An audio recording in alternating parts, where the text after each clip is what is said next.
Hello boys and girls, it's HFoG and I'm derping around in the latest Snapshot 13w03a, and I'm playing around with hoppers and droppers. And what I have here is a little contraption that will dispense any item or drop any item placed into this hopper. This is a lever powering this block which powers this hopper. This also works with dispensers. We have a comparator out the back to detect when anything's in it. Anytime that turns on, it's going to turn on this repeater, which is going to turn on this redstone, which is going to turn off the comparator again. So you end up with a pulse back here, a little one-tick cycle. And that means that anytime anything makes its way into that dropper, it's going to spit it out, just like that.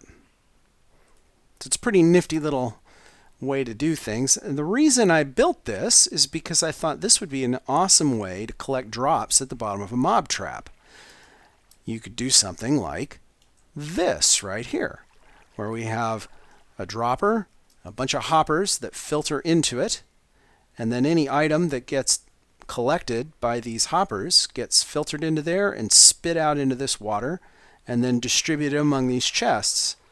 Here, let me come up to the top. I'll show you this in action here. Throw the switch, dispense a bunch of mobs.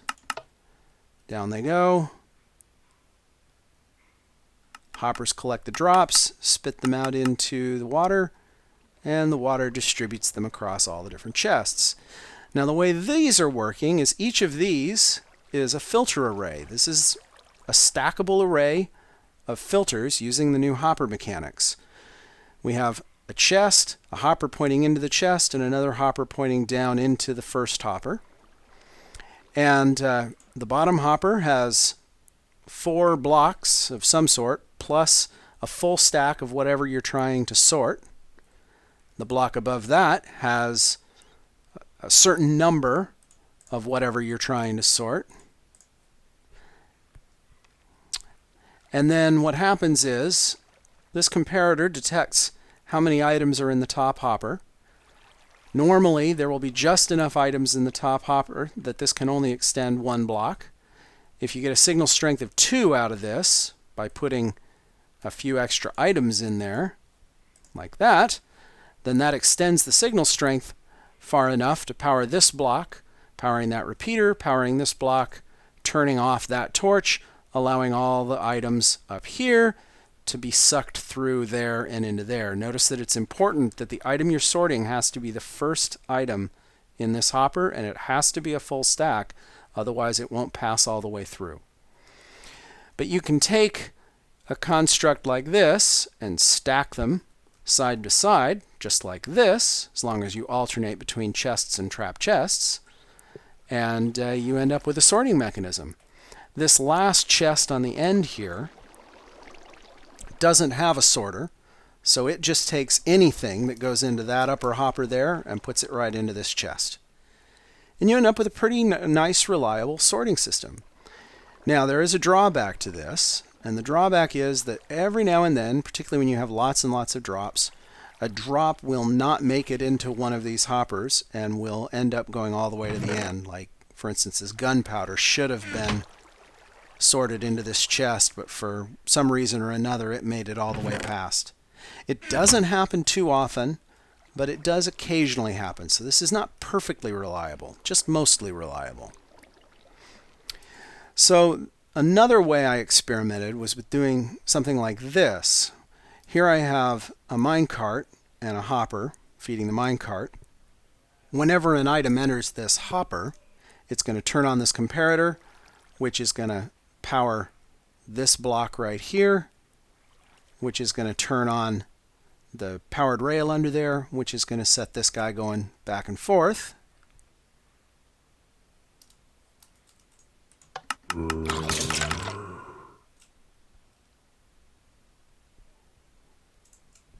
Just like that, and it will distribute all the drops into these chests down here.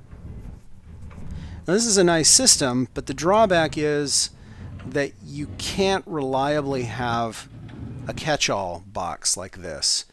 Each and every drop that goes through this system needs to have a filter. And the reason is sometimes this hopper will put too many items at a time into this cart. And if that happens, then these hoppers won't drain this cart quite fast enough, and you will end up with whatever's left in that box getting sucked into your catch-all hopper. It's even less reliable than that is.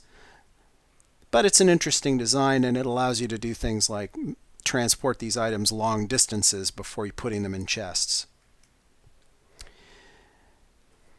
Now the next thing I wanted to show you was this design right here. This is a simple sorting mechanism that takes this is my simple sorter that we've seen all along, but I've added this additional hopper at the top pointing into this chest here. Now if you look up on the wiki, you'll find that the way hopper mechanics are supposed to work is that if you've got a hopper pointing to the side, and if there is a hopper directly beneath it, any item brought into this hopper is supposed to be checked to see if it can go into the hopper below before going into the hopper to the side. So for instance, I have a sorter here that sorts for brown wool. So if I take some brown wool and take some other colored wool,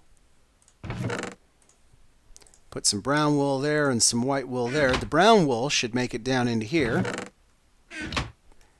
and the white wool should get dispensed over to here. And you can see that works great. That actually does work. So I thought, well, if that works, then we should be able to build a sorter like this, where we have a sorter for magenta wool and white wool and a catch-all. There we go. So magenta, white, catch-all. Now, unfortunately, while this does sort of work, it only works for the first color in the chain. So the magenta will get sucked into here, but you'll notice the white didn't go into here. It got passed all the way onto here. There appears to be a bug with hoppers, so that if this hopper is fed from above, it will behave as it's supposed to. But if it's fed from the side, then it just keeps passing on to the next guy instead of checking below. That's pretty unfortunate, because this would be a really nice sorting system if it worked. And according to the spec, it looks like it ought to. So I'm hoping that this is just a bug. So are you listening, Dinnerbone? If this is a bug, let's get it fixed. And yes, I will be reporting this. But we can still use this system. So let me take you over here. It just means we have to jump through a few more hoops. One thing we can do is we can stagger them like this so that we're always putting them into either a chest or a hopper above this one. And then it works. So this will work just fine.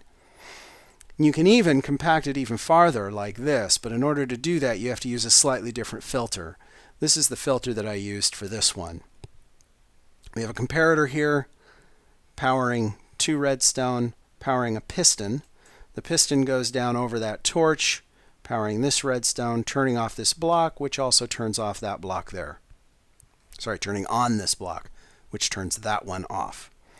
Now the reason you have to do it differently is because if I were to take this design and pack them close together side to side, this torch here would interact with more than just this hopper here. It would also interact with this hopper as well, and that would mess up the filtering in this column. So this way, with this design, I'll hold still so you can get a good look at it. With this design, we don't end up with this block interacting with anything more than just this hopper right here. And it's a much more reliable design.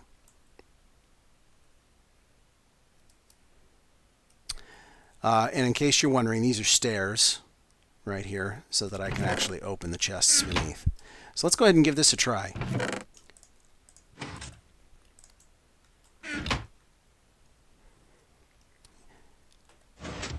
So now we're sorting in this column.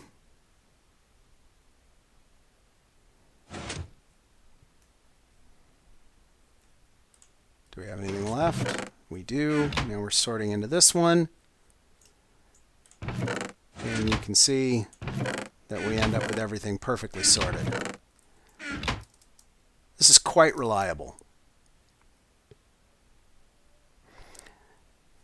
Of course, the penalty to this is that because these chests are staggered here, in order to get them in a nice line like this, I need to add additional hoppers to bring them from that chest down all onto a line like this. So it takes significantly more space and more materials, particularly the more items that you want to sort. Adding sorting to this definitely increases the material cost and the complexity. So it sure would be nice if we could just use this design. Well, that's all I have for today. Hopefully you found that interesting, and I will talk to you all again next time.